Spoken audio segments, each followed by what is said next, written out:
नमस्ते दोस्तों, आज के इस क्लास में हम लोग आरआरबी एनटीपीसी 2025 में पूछे हुए ज्योमेट्री के महत्वपूर्ण प्रश्नों को करने वाले हैं। ज्योमेट्री का एक क्लास ऑलरेडी हो चुका है, प्लेलिस्ट में जाके देख लीजिएगा पहला क्लास।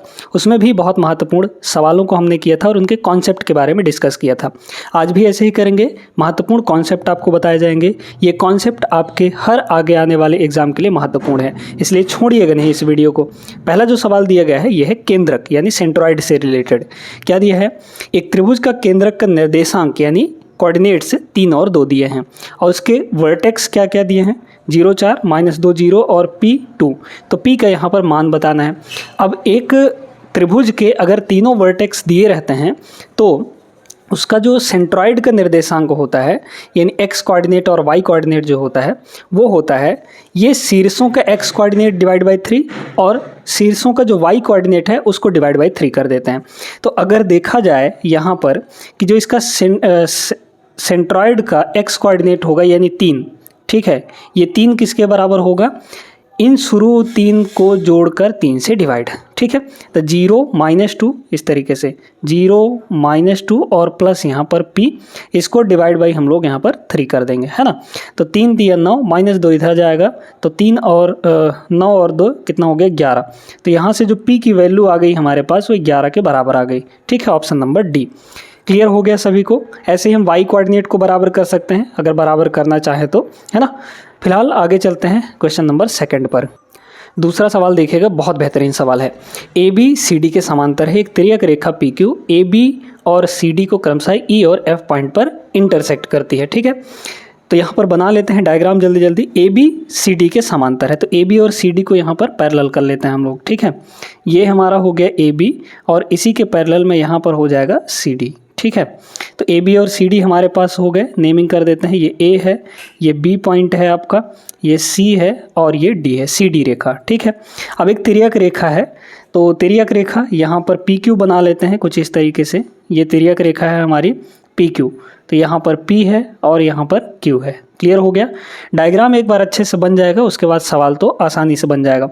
ए बी और सी डी को E और F पर प्रतिच्छेद करती है तो ए बी को पॉइंट E पर काट रहा है और सी डी को पॉइंट F पर इंटरसेक्ट कर रहा है। PEB ये जो एंगल गिवन है आपके पास 59 डिग्री है, ठीक है। ये कितना है? 59 डिग्री। फिर कह रहा है जी ए बी और सी डी के बीच एक ऐसी बिंदु है कि BEG 50 होना चाहिए।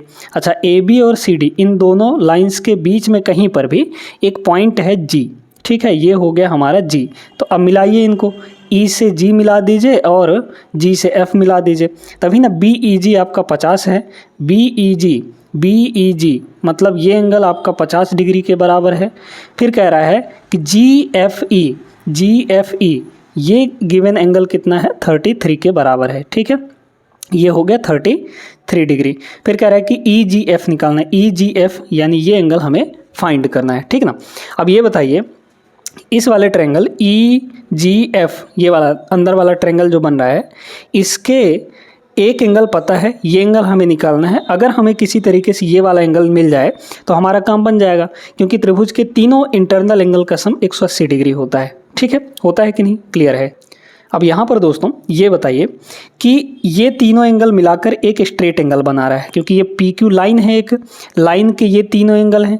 तो किसी स्ट्रेट एंगल का जो सम होता है, जितने भी एंगल उस पर बने हैं उनका सम 180 डिग्री होता है। तो हम कह सकते हैं कि 59 + 50 और इसको मान लीजिए कि ये x है, ठीक है। तो 59 + 50 और ये सब मिलाकर कितने होने चाहिए? 180 डिग्री। तो इन दोनों को जोड़िए, कितना हो जाएगा? 109 और plus x is equal to यहाँ पर 180 डिग्री हो गया कि नहीं? इसमें क्या जोड़ दें कि यहाँ पर हो जाए 71, ठीक है। 71 जोड़ देते हैं तो यहाँ पर x की वैल्यू 71 आ गई। अब ये जो है ये इसको मान लीजिए y है ये, ठीक है। तो अब हमें y की वैल्यू निकालनी है, तो तीनों मिलाकर अब 180 के बराबर होने चाहिए। तो निकाल लीजिए कितना हो जाएगा। देखिए ये तो 71 है, 71 और 33 कितना हो जाएगा? 104। तो 104 प्लस y ये सब मिलाकर 180 होने चाहिए। तो y की वैल्यू यहाँ से कितनी होगी? यहाँ पर 76 डिग्री होनी चाहिए, है ना। तो 76 ऑप्शन नंबर फर्स्ट करेक्ट हो जाएगा। क्लियर हो गया। एक बार डायग्राम बन गया तो उसके बाद सवाल बहुत आसानी से बन जाता है। आगे चलते हैं तीसरे प्रश्न पर। तीसरा सवाल यहाँ पर देखिएगा, एकदम तगड़ा और बेहतरीन सवाल। यदि ABC सर्वांग सम है यहाँ पर PQR के, ये सर्वांग समता का साइन दिया गया है ना। अब यहाँ पर बोला गया कॉन्ग्रुएंसी जिसको कहते हैं, यहाँ पर ये सारी चीज़ें दी गई हैं, हमें फाइंड करना है QRP का वैल्यू। तो पहले दो ट्रायंगल बना लेते हैं जो एकदम सर्वांग सम हो, सेम टू सेम हो, है ना। सेम टू सेम तभी होते हैं जब उसकी सारे करेस्पॉन्डिंग एंगल, करेस्पॉन्डिंग साइड्स बराबर होते हैं। ऐसे दो ट्रायंगल जिनका सब कुछ बराबर हो, एंगल भी बराबर हो करेस्पॉन्डिंग वाले, और यहाँ पर साइड्स भी बराबर हों, तो ये हो जाता है सर्वांग सम, है ना। तो यहाँ पर ट्रायंगल बना लेते हैं एक, यहाँ पर ट्रायंगल एक बना लिया जाए जल्दी से, है ना। दो ट्रायंगल एक्चुअली बना लेते हैं, PQR और ABC, ये हो गया। और यहाँ पर सेम टू सेम इसी के बराबर, इसी के जैसा ये हमने एक और ट्रायंगल बना लिया। तो यहाँ पर ये है आपका ABC, बड़े गौर से समझते जाइएगा, C, और ये हो जाएगा P, Q और R, ठीक है, ये हो गया। फिर कह रहा है कि ABC 77 है, तो ABC मतलब ये एंगल 77 डिग्री के बराबर है। फिर बोला जा रहा है BCA यानी ये एंगल हमारे पास गिवन है x माइनस वाई, ठीक है। AC 48 सेंटीमीटर है, A से C तक ये आपका 48 सेंटीमीटर है, ध्यान से देखते जाइएगा। PQR 3x माइनस 4 दिया है, तो PQR 3x माइनस 4 गिवन है आपको। ये जो एंगल है आपके पास, ये एंगल 3x माइनस 4 है, ठीक है, 3x माइनस 4 है। फिर कह रहा है कि PR x प्लस 3y है, ये आपका x प्लस 3y है ना, x प्लस 3y के बराबर है। हमें बोला गया है QRP कितना होगा, QRP यानी ये एंगल कितना होगा। तो ये दोनों ट्रायंगल चूंकि सर्वांग सम है, कॉन्ग्रुएंट है, तो इनके करस्पॉन्डिंग साइड्स और करस्पॉन्डिंग एंगल्स बराबर होंगे। यहाँ पर देखिए इस एंगल के करस्पॉन्डिंग इस वाले ट्रायंगल में कौन सा एंगल है, Q है, B के करस्पॉन्डिंग Q है, तो B का एंगल और Q का एंगल यहाँ पर बराबर कर देंगे हम लोग।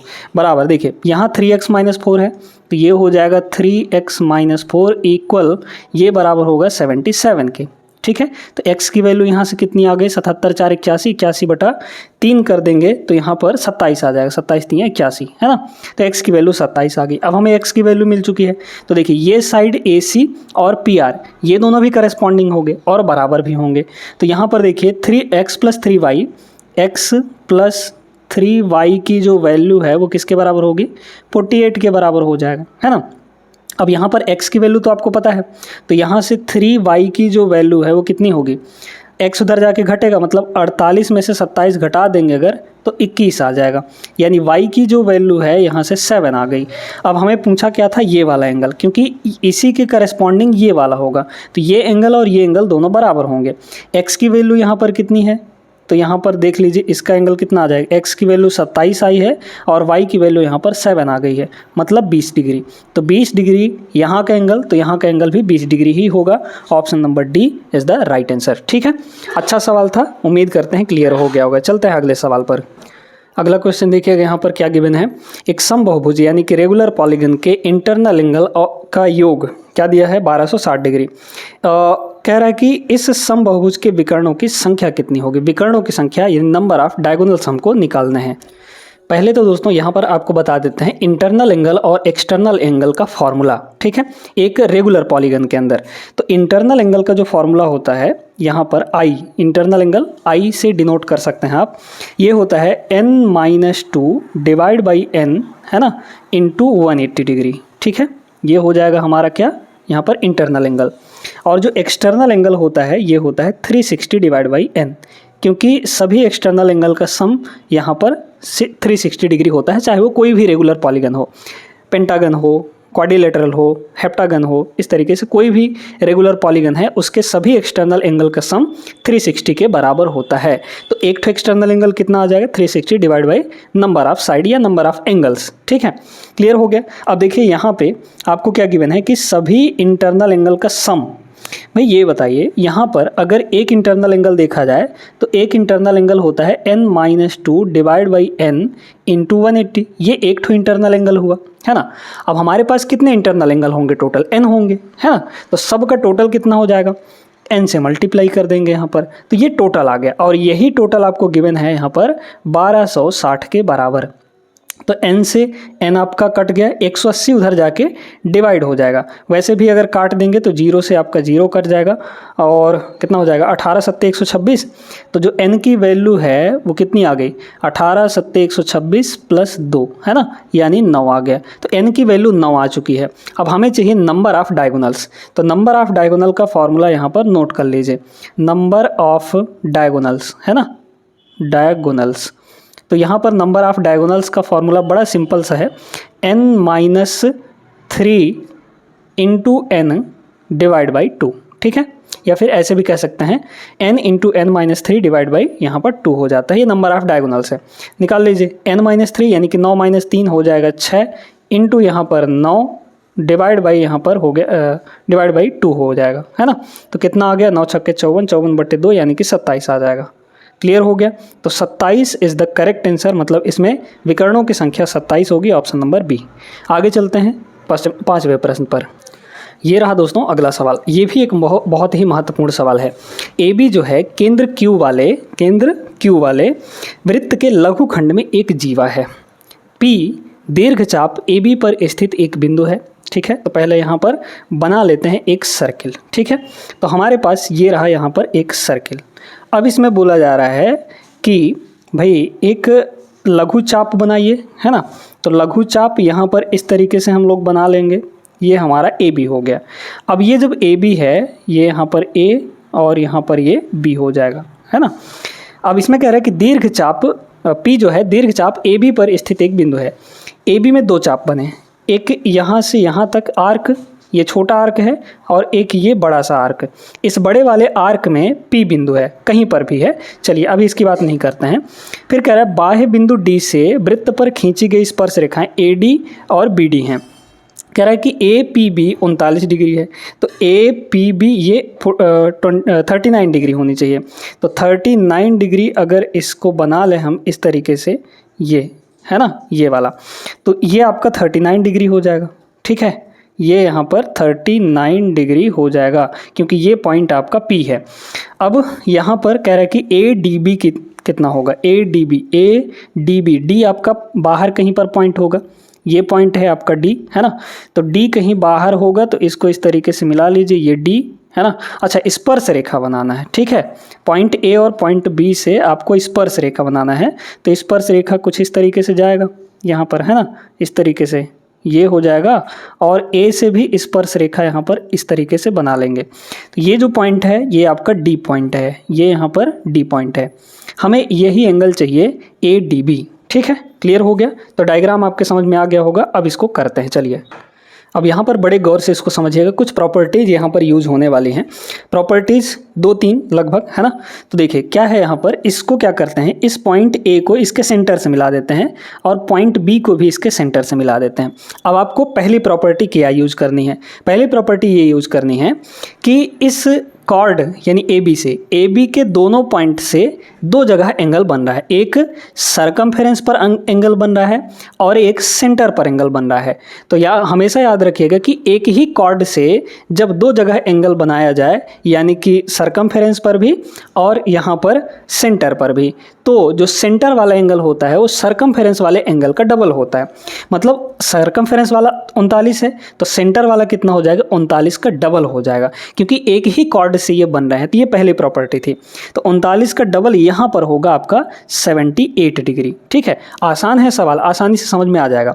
अब दूसरी प्रॉपर्टी क्या यूज़ होने वाली है, आप सभी जानते हैं कि जो यहाँ पर टेंजेंट होता है, स्पर्श रेखा, वो हमेशा रेडियस के साथ 90 डिग्री बनाता है।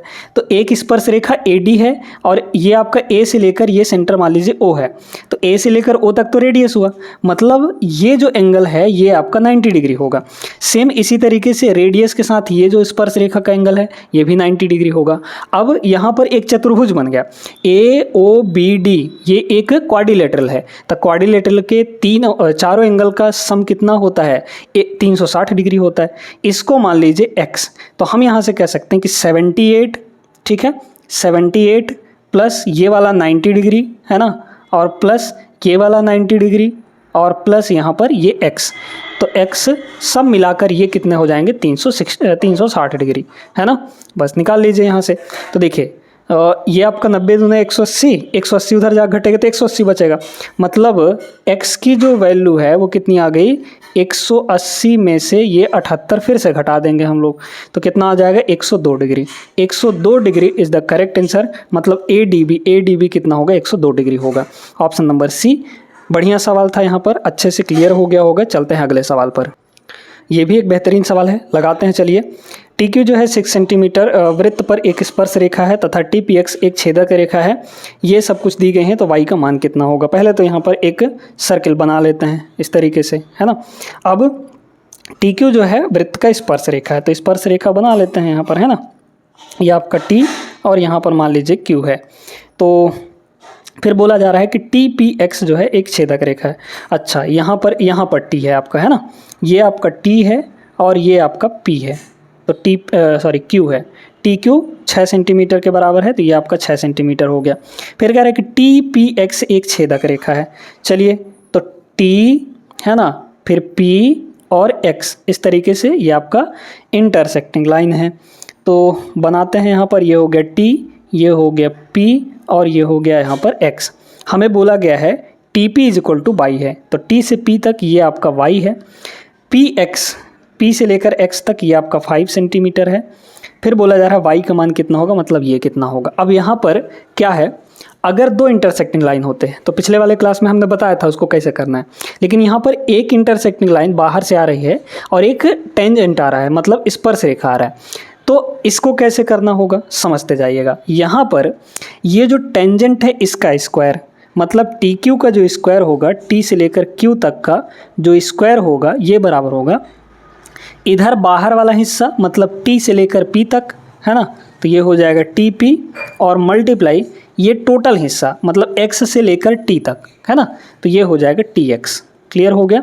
सारी वैल्यू यहाँ पर रख दीजिए, आपका आंसर आ जाएगा, है ना। यहाँ पर TX अच्छे से बना लेते हैं। चलिए, तो देखते हैं यहाँ पर TQ का स्क्वायर, TQ 6 है, तो 6 का स्क्वायर यहाँ पर हो जाएगा 36 बराबर TP कितना है, T से लेकर P तक, ये आपका y है और मल्टीप्लाई टोटल कितना होगा। देखिए, X से P तक आपका 5 है और P से T तक y है, तो टोटल कितना हो जाएगा 5 + y, या फिर y + 5 भी कह सकते हैं हम लोग, इस तरीके से, है ना।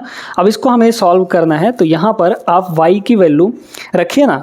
y की वैल्यू यहाँ पर पूछा गया था, आप ऑप्शन से रख लीजिए इसको। ये नहीं कि यहाँ पर इसको क्वाड्रेटिक बना के सॉल्व करने लग जाएं, झंझट में फंस जाएंगे। तो क्या करना है, सीधे सीधे वैल्यू रखिए। अगर हम 4 रखते हैं तो यहाँ 4, तो 4 और 5 9, 4 × 9 36 हो जाएगा। पहला वाला ऑप्शन ही हो जाएगा, बाकी आगे चेक करने की ज़रूरत नहीं है। वैसे करना चाहें तो कर सकते हैं। जैसे अगर देखिए 6 रखते हैं तो 6 मल्टीप्लाई 6 और 5 11, 11 × 6 66 हो जाएगा। अगर 5 रखेंगे तो 50 आ जाएगा। 3 रखेंगे तो 3 और 5 8, 8 3 24 होना चाहिए, है ना। तो किसी को भी नहीं सेटिस्फाई कर रहा है, सिर्फ 4 यहाँ पर सेटिस्फाई कर रहा है। Option number first is the right answer. अच्छा सवाल था, आगे चलते हैं। ये सवाल दोस्तों बहुत बेहतरीन सवाल है। एक समबाहुभुज यानी रेगुलर पॉलीगन के इंटरनल एंगल और एक्सटर्नल एंगल के बीच का डिफरेंस 140 डिग्री दी गई है। बहुभुज के भुजाओं की संख्या कितनी होगी, है ना। निकाल लेते हैं, क्या दिक्कत है ना। बढ़िया सवाल है। क्या कह रहा है, find the number of sides of the polygon. तो चलिए निकालते हैं। आप सभी जानते हैं कि इंटरनल और एक्सटर्नल एंगल का डिफरेंस जो है, मतलब इंटरनल माइनस एक्सटर्नल, ये आपको गिवन है यहाँ पर 140 डिग्री के बराबर। बड़े ध्यान से समझते जाइएगा। अब ये भी आप लोग जानते हैं कि इंटरनल और एक्सटर्नल एंगल का सम 180 होता है, ये फिक्स होता है ना।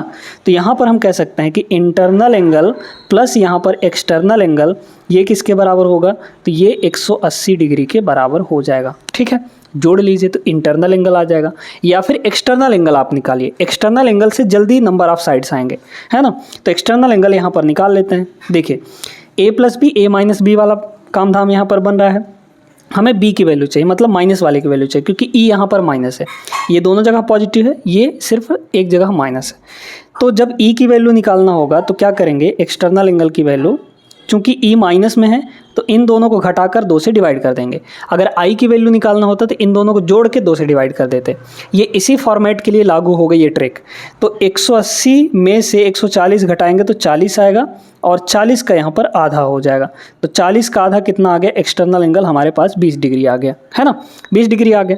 अब सीधा सीधा आप देख लीजिए कि जो n की या फिर एक्सटर्नल एंगल जो होता है ये होता है 360 divide by n, 360 divide by number of side. तो ई तो पता है यहाँ पर 20 है, n को इधर ले आइए तो n की वैल्यू कितनी हो जाएगी 360 डिवाइड बाई एक्सटर्नल एंगल जो कि 20 है, काटेंगे तो 18 आ जाएगा, यानी नंबर ऑफ साइड्स यहाँ पर 18, ऑप्शन नंबर सी हो जाएगा।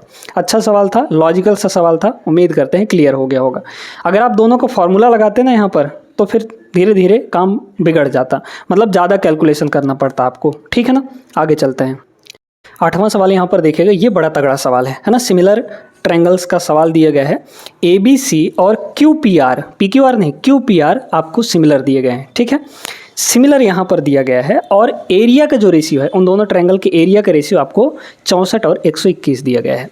तो देखिए 2 ट्रायंगल है यहाँ पर, एक ट्रायंगल है आपका AB और C और दूसरा ट्रायंगल है यहाँ पर QP और R। ध्यान रखिएगा PQR मत लिख दीजिएगा, हालांकि ट्रायंगल PQR ही है लेकिन हमको जो सिमिलरिटी दी गई है वो QPR के हिसाब से दी गई है।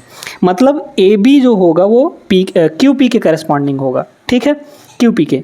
BC जो होगा वो PR के करस्पॉन्डिंग होगा और AC जो होगा वो QR के करस्पॉन्डिंग हो जाएगा, ठीक है।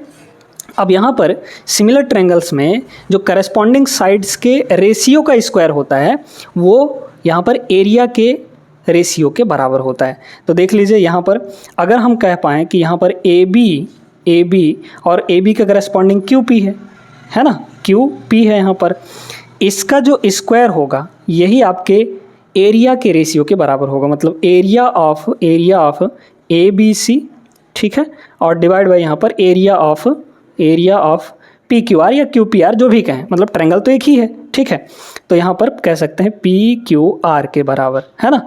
और यही एरिया आपको गिवन है किसके बराबर, 64 डिवाइड बाई 121 रेशियो दिया था। तो AB और QP का रेशियो कितना आ जाएगा यहाँ से, AB रेशियो QP, है ना, यह आ जाएगा, स्क्वायर रूट लग जाएगा उधर, तो 8 डिवाइड बाई 11 हो जाएगा। अब देखिए यहाँ पे AB आपको दिया है, BC आपको दिया है, AC आपको दिया गया है, हमें QR चाहिए, है ना। तो इन्हीं सबको किसके बराबर कर सकते हैं। अब देखिए AB और QP तो हो गए, AB और QP हो गया, बचा कौन, BC और PR बचा। तो यहाँ पर BC डिवाइड बाई PR हो जाएगा, PR हो जाएगा। यही किसके इक्वल होगा, AC और QR के इक्वल हो जाएगा। तो ये हो जाएगा AC डिवाइड बाई QR, है ना, QR हो जाएगा। चलिए सब वैल्यू दी गई हैं, आपको रखना बस है। AB आपको 11 दिया है, तो ये अगर 11 है तो यहाँ से QP की वैल्यू आ जाएगी, लेकिन हमें चाहिए क्या, हमें यहाँ चाहिए QR। तो QR यहाँ पर दिया है, मतलब AC अगर रख देंगे तो QR की वैल्यू आ जाएगी, ठीक है। AC आपको यहाँ पर कितना दिया है, 8 के बराबर, ठीक है ना। तो QR कितना होना चाहिए ताकि 8 और 11 का रेशियो बने हमारे पास, क्योंकि ये जो 8 रेशियो 11 है ये सभी के लिए लागू होगा। तो AC अगर 8 है तो QR को 11 होना पड़ेगा, तब ना जाके यहाँ पर रेशियो इनका 8 और 11 बनेगा, यानी QR की डायरेक्ट वैल्यू यहाँ पर 11 दिख रही है, 11 आ जाएगा, ऑप्शन नंबर फर्स्ट, ठीक है। अच्छा सवाल था, बढ़िया सवाल था, उम्मीद करते हैं क्लियर हो गया होगा। इस सवाल को देखते हैं दोस्तों, ये बहुत बेहतरीन सवाल है। 2 तिर्यक छेदी रेखाएं S और T अलग अलग समांतर रेखाओं के एक समूह को काटती है। समांतर रेखाओं का एक समूह है जिनको ये दोनों ट्रांसवर्सल लाइंस काट रही हैं, ठीक है। किस किस पॉइंट पर, ये जो पहली लाइन है S, ये समांतर रेखाओं को बिंदु ABCD पर काट रही है, मतलब 4 बिंदुओं पर। तो जब 4 बिंदुओं पर काट रही है तो इसका मतलब जो समांतर रेखाएं हैं वो 4 ठो हैं, ठीक है। तो यहाँ पर 4 समांतर रेखाएं हम बना लेते हैं। तो ये हो गया पहला, ये हो गया यहाँ पर दूसरा, इस तरीके से, ये यहाँ पर हो गया तीसरा, है ना, ये यहाँ पर हो गया चौथा। बराबर दूरी पर नहीं बनाएंगे तो भी कोई दिक्कत नहीं है। एक यहाँ पर रेखा है S, ये S रेखा हो गया, और एक यहाँ पर T रेखा है, ये दोनों काट रही हैं। किस किस पॉइंट पर, ये काट रहा है जो S है, ये आपका S लाइन है ना, ये A B C और D इन 4 पॉइंट पर काट रहा है। जो T है वो EFGH पर काट रहा है, EFG, है ना, और यहाँ पर H, इन पॉइंट्स पर काट रहा है। AB 5 है, A से B तक ये आपका 5 है, सी डी आपको 3 दी गई है, सी से डी तक ये आपका 3 गिवन है। फिर कह रहा है कि ई एफ 15 है, तो ई से एफ ये आपका 15 के बराबर है।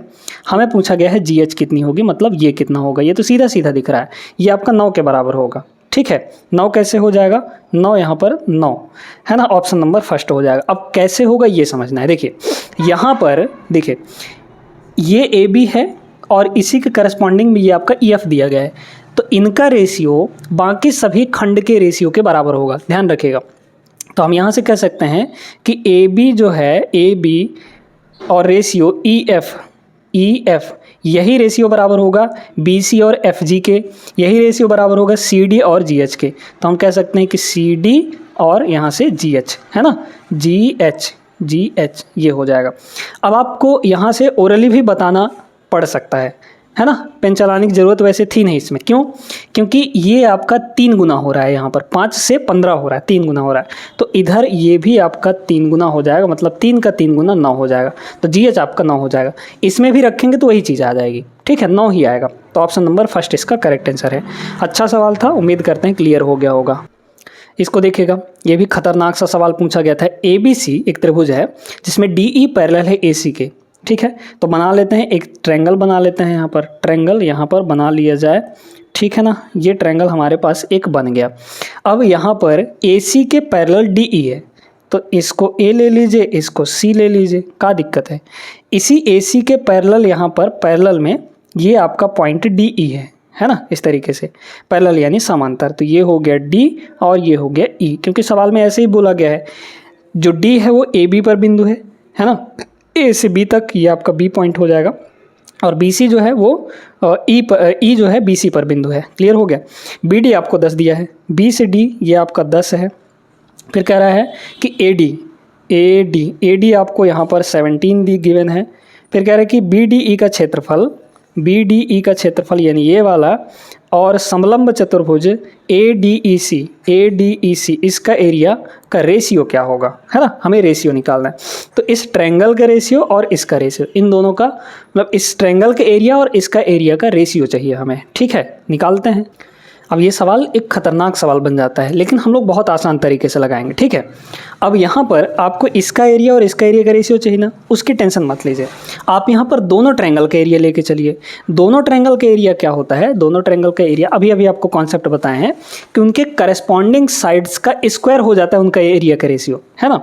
अगर हम देखें तो एक छोटा सा ट्रायंगल हमारे पास ये वाला है, ठीक, और एक बड़ा सा ट्रायंगल बी ए सी, ये पूरा बड़ा वाला ट्रायंगल है। ये दोनों आपके सिमिलर ट्रायंगल्स हैं, है ना, सिमिलर ट्रायंगल्स हैं। तो जब सिमिलर ट्रायंगल्स हैं यहाँ पर, तो इनके साइड्स का रेशियो का स्क्वायर किसके बराबर होगा, इनके एरिया के रेशियो के बराबर हो जाएगा। मतलब हम यहाँ से कह सकते हैं कि बी डी, ठीक है, बी से लेकर डी तक, बी और डी डिवाइड बाई, अब इसी के करस्पॉन्डिंग बड़े वाले ट्रायंगल में कौन सा साइड होगा, बी से लेकर ए तक हो जाएगा, तो ये हो जाएगा बी ए, ठीक है।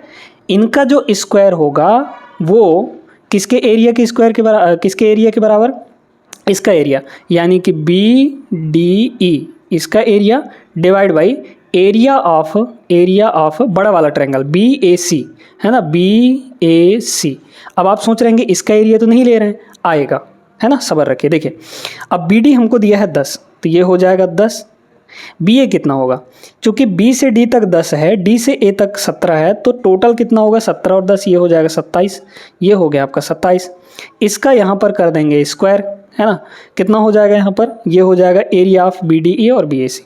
तो ये आ गया कितना हमारे पास, ये आ गया यहाँ पर 10 का स्क्वायर इतना हो जाएगा 100, और 27 का स्क्वायर यहाँ पर कितना हो जाएगा 729 के बराबर। तो यहाँ पर 729 हो गया आपका, ठीक है, ये हो गया 729। अब देखिए बड़े गौर से, इसका एरिया तो यही होगा, मतलब ऊपर में तो 100 होगा। अब हमें इसका एरिया चाहिए ना, इसके एरिया और इसके एरिया के रेशियो का चाहिए हमें। देखिए यहाँ पर टोटल का एरिया कितना है 729, क्योंकि बी ए सी बड़े वाले ट्रायंगल का रेशियो कितना है 729 है, ठीक है। अब हम कह सकते हैं कि यहाँ पर जो हमें पूछा गया था, इसका एरिया और इसके एरिया का रेशियो, तो इसका एरिया कितना है हमारे पास 100 के बराबर है, डिवाइड बाई इसका एरिया कितना होगा, टोटल एरिया तो 729 है, 729 में से इसका एरिया अगर माइनस कर दें तो हमें ये वाला एरिया मिल जाएगा, मिल जाएगा कि नहीं। तो टोटल एरिया में से ये वाला एरिया माइनस करना था, 729 में से 100 माइनस कर दीजिए, यानी कि 629 आ जाएगा यहाँ पर। बस आ गया, हमारा काम हो गया। तो 100 और 629 का रेशियो आने वाला है। ऑप्शन नंबर डी इसका करेक्ट आंसर होगा। अच्छा सवाल था, बेहतरीन सवाल था। उम्मीद करते हैं क्लियर भी हो गया होगा आपको। आगे बढ़ते हैं क्वेश्चन नंबर 11 पर। अब ये रहा एक सवाल, ये छोटा सा सवाल है, इसको तो आप ओरली भी बता सकते हैं। किसी वृत्त की एक जीवा उसके केंद्र पर बनाए गए कोण और वृत्त की परिधि के किसी बिंदु पर बनाए गए कोण का अनुपात कितना होता है। तो सेंटर पर एंगल और सरकमफेरेंस पर एंगल। देखिए सरकमफेरेंस पर जितना भी एंगल बनेगा उसका डबल यहाँ पर सेंटर पर एंगल होगा, है ना। तो हम लोग यहाँ पर समझ लेते हैं इस चीज़ को, मतलब समझे तो थे ही, है ना, अभी अभी आपको बता चुके हैं पिछले कुछ प्रश्नों में। तो यहाँ पर देखिए कि आपको सेंटर पर जो एंगल बन रहा है, सेंटर पर जो एंगल है ना, और यहाँ पर आपको सरकमफेरेंस पर, ठीक है, सरकमफेरेंस पर।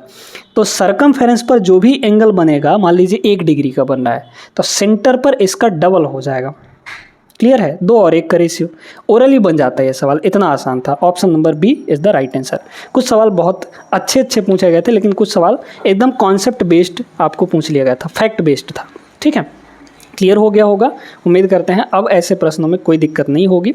एक क्लास में बाकी के और जो सवाल बचे हुए हैं महत्वपूर्ण, उनको भी हम लोग निपटा लेंगे। और आज के क्लास कैसा लगा आप लोग कमेंट करके बता दीजिएगा। वीडियो अगर पसंद आई है तो लाइक भी करिएगा और चैनल को सब्सक्राइब करना नहीं भूलना है। मिलते हैं अगले क्लास में ऐसे बेहतरीन सवालों के साथ। तब तक के लिए आप लोग अपना ख्याल रखिएगा दोस्तों। जय हिंद।